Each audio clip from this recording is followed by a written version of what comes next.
এই জাতি তো জীবন দিতে দিতেই এই জায়গায় এসেছে। আমাদের কি জবাব শহীদ পরিবারের সদস্যবৃন্দের কাছে?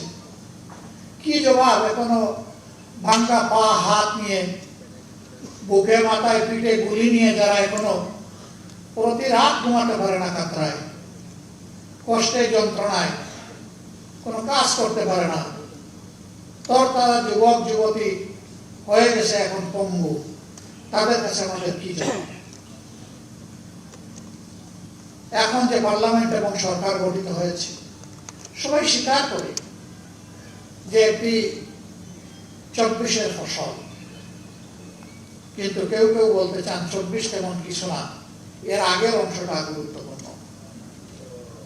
আমরা তো বলছি না আগের অংশ গুরুত্বপূর্ণ, কারণ সেই অংশেই তো আমরা আমাদের মাতার তাজ 11 জন নেতৃবৃন্দকে হারিয়েছি, সেই অংশেই তো আমাদের শত শত সহকর্মীকে হারিয়েছি, সেই অংশেই তো আমাদের ভাই বোনের আয়নাগরের সঙ্গে হয়েছে, সেই অংশেই তো লাখ লাখ মানুষ আমাদের সহকর্মীরা বারবার কারাগারে চলে গিয়েছে, সেই অংশেই তো আমাদের সহকর্মীরা চাকরি হারিয়েছে, সেই অংশেই তো বাড়ি করে ঘুমাতে পারেনি।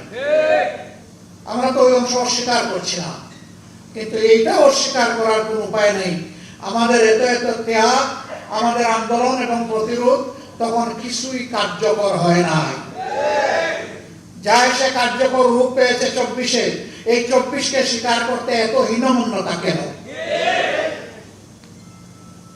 এই 24 না হলে আজকে আমি এখানে বক্তৃতা দিতে পারতাম না, এই 24 না হলে আজকে বিরোধী দল হতে পারতাম না, বিরোধী দলের নেতা হতে পারতাম না, এমপি নির্বাচিত হতে পারতাম না, পার্লামেন্টের মুখ দেখতে পারতাম না, ঠিক অনুরূপ ভাবে তারেক সাহেব প্রধানমন্ত্রী হতে পারতেন না।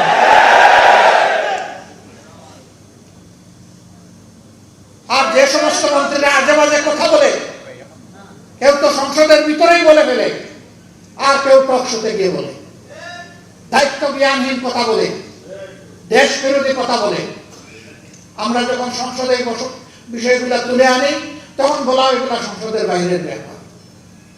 আবার আমাদেরকে যখন আঘাত করা হয় তখন শুধু সংসদের বাইরের ব্যাপার না, আধা শতাব্দী আগের বিষয়গুলো নিয়ে আসা হয়।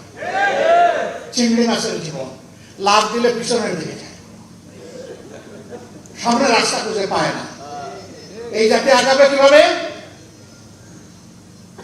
আমরা সবসময় বলে আসি যে আসেন সামনাটা দিকে এগিয়ে যায়, যে অঙ্গীকার নিয়ে 24 হয়েছে সেই অঙ্গীকার বাস্তবায়ন করি, বড় কিছু নয়। এই যুবকেরা চেয়েছিল একটা বৈষম্যহীন সমাজ, চেয়েছিল সকলের অধিকার নিশ্চিত হোক, তারা চেয়েছিল বাংলাদেশ থেকে দুর্নীতি দূর হোক, তারা চেয়েছিল চাঁদাবাজদের কবলে পড়ে জাতির যে জেরবার অবস্থা এখান থেকে জাতি মুক্তি পাক, তারা চেয়েছিল আদালতে গেলে মানুষ যেন ন্যায় বিচারটা পায়। এই তো এতটুকু। তারা তো কারো কাছে ভিক্ষা চায়নি, তারা বলেছে আমাদের যোগ্যতা অনুযায়ী আমাদের হাতে কাজ তুলে দিতে হবে। আজকে অনেক বড় বড় কথা আমরা শুনছি বিভিন্ন দিক থেকে, কিন্তু কাজের বেলা আমরা এটা খুঁজে পাই না। আপনারা নিশ্চয়ই সংসদ দেখেন, আমি বিশ্বাস করি এই কারণে দেখেন যে এই সংসদকে আপনার মজলুমের সংসদ মনে করেন। সেই মজলুম এমপিরা ওখানে গিয়ে জনগণের জন্য কি বলে এটা আপনারা আগ্রহ করে শুনতে চান, দেখতে চান, আপনারা মূল্যায়ন করবেন আপনাদের বিবেকের পর্দায়। এ গভীর বিশ্বাস